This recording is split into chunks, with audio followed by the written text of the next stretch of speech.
Assalamualaikum warahmatullahi wabarakatuh. Di sini saya akan mempresentasikan materi hukum tata negara yang berjudul Asas Kedaulatan Rakyat. Asas Kedaulatan Rakyat. Kedaulatan berarti kekuasaan tertinggi untuk menentukan hukum yang tertinggi dalam suatu negara dalam artian sebagai kekuasaan pemerintahan yang dipilih langsung oleh rakyat.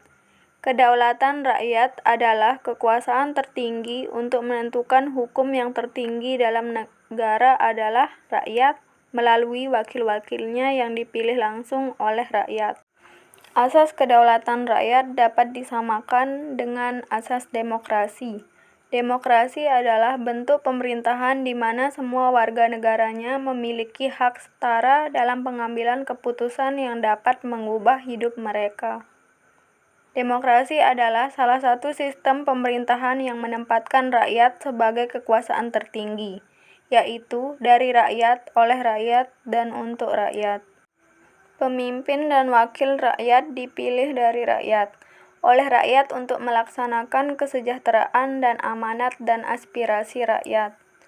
Asas ini tertuang dalam Undang-Undang Dasar yang menjelaskan bahwa pemikiran dan ide berasal dari rakyat atas persetujuan rakyat yang dilakukan oleh MPR. Dasar Hukum Teori Kedaulatan Rakyat Pra-Amandemen Undang-Undang Dasar 1945. Pasal 1 Ayat 2 Undang-Undang Dasar 1945 berbunyi, kedaulatan berada di tangan rakyat dan dilaksanakan sepenuhnya oleh Majelis Permusyawaratan Rakyat atau MPR. Rumusan kedaulatan rakyat tersebut membawa konsekuensi adanya supremasi MPR. Rumusan tersebut juga implikasinya hukum yang menempatkan MPR sebagai lembaga tertinggi negara. Rumusan kedaulatan rakyat di dalam Undang-Undang Dasar 1945 sebelum amandemen tidak memberikan deskripsi yang realistis, karena kekuasaan ternyata bukan lagi di Majelis Permusyawaratan Rakyat atau MPR sepenuhnya, tetapi kekuasaan terbagi kepada pemerintah daerah dan lembaga tertinggi negara dan sebagian masih di Majelis Permusyawaratan Rakyat atau MPR. Dasar Hukum Pasca Amandemen. Rumusan kedaulatan rakyat dalam Pasal 1 Ayat 2 Undang-Undang Dasar 1945, kedaulatan berada di tangan rakyat dan dilaksanakan menurut Undang-Undang Dasar. Merubah supremasi Majelis Permusyawaratan Rakyat atau MPR menjadi supremasi konstitusi. Lebih mencerminkan keadaan yang sebenarnya tentang pengaturan kekuasaan tertinggi. Rumusan tersebut lebih realistis dalam arti menampung prinsip ketatanegaraan sekaligus yaitu kedaulatan hukum, kedaulatan rakyat, dan kedaulatan parlemen.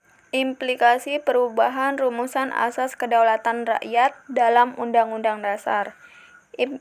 Implikasi di bidang ketatanegaraan. Menempatkan Majelis Permusyawaratan Rakyat sebagai lembaga tertinggi negara. Majelis Permusyawaratan Rakyat atau MPR memilih presiden. Majelis Permusyawaratan Rakyat atau MPR yang mendistribusikan kekuasaan kepada lembaga tertinggi negara lain. Presiden menerima mandat dari Majelis Permusyawaratan Rakyat atau MPR. Kekuasaan membentuk undang-undang ada di tangan Presiden. Pasal 5 Ayat 1 Undang-Undang Dasar 1945.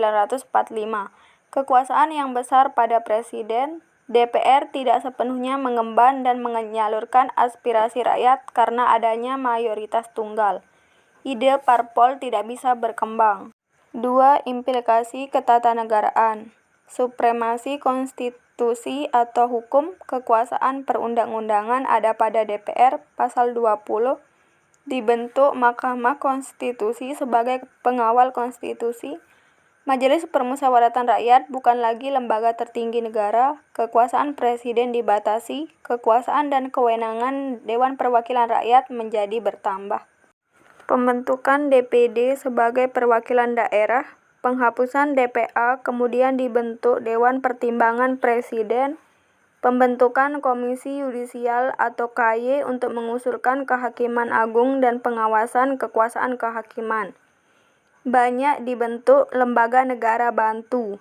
Pertimbangan kewenangan Presiden yang harus ada pertimbangan Dewan Perwakilan Rakyat, seperti gerasi, rehabilitasi perlu pertimbangan Mahkamah Agung atau MA, abolisi dan amnesti perlu pertimbangan Dewan Perwakilan Rakyat atau DPR, pengangkatan atau penerimaan duta perlu pertimbangan Dewan Perwakilan Rakyat atau DPR. Sekian presentasi dari saya, hanya ini yang bisa saya sampaikan. Kurang lebihnya mohon dimaafkan. Wassalamualaikum warahmatullahi wabarakatuh.